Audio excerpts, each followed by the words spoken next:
भर्खरै उठेको मैले त चिया नै खाएन दुध मात्रै खाएँ अनि त्यसपछि अनि आज चाहिँ माथि लाइन गयो हो अनि त्यही भएर तल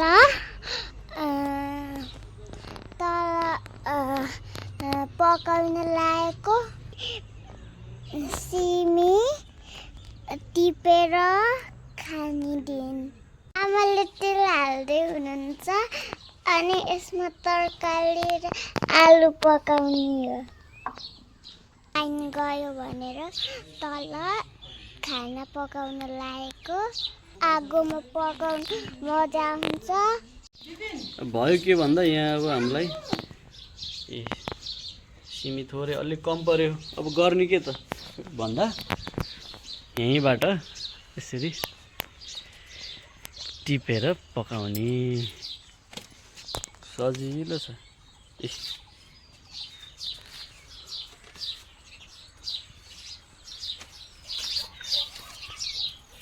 कसरी फलेको रहेछ हो त यहाँ दुख लुकेको रहेछ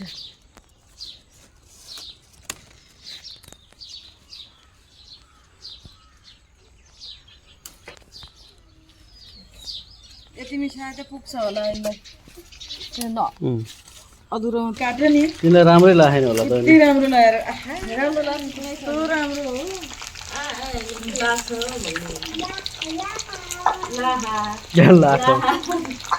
तरकारी पाक्दैछ है ल आलु हालियो आज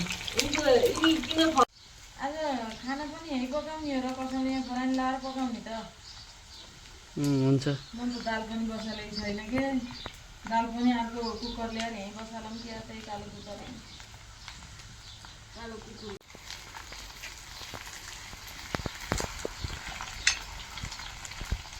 तिमीलाई पकाउन आउँछ सानबी तिमीलाई पकाउन आउँछ कि आउँदैन आउँछ अनि आउँछ भन नि त अनि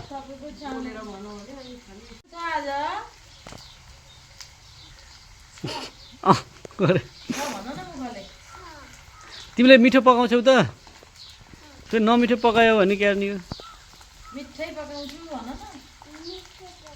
जानेछौ अब के हाल्ने भन त त्यहाँ अब के हालिन्छ त्यहाँ सिमी ल ठिक छ मिलायो त्यसो भए तिमीले ल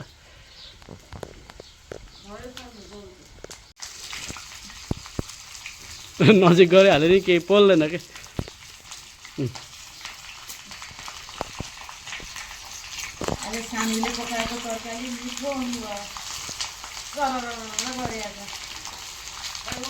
नफाल नफाल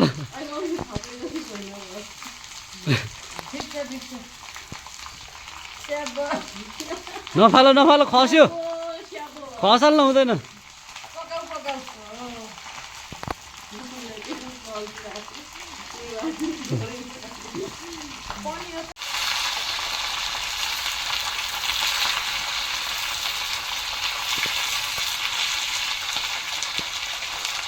प्याज चाहिँ अगाडि हाल्न बिर्सिएछ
तरकारी पाक्यो सबैहरू नि यस्तै बनाएर खानु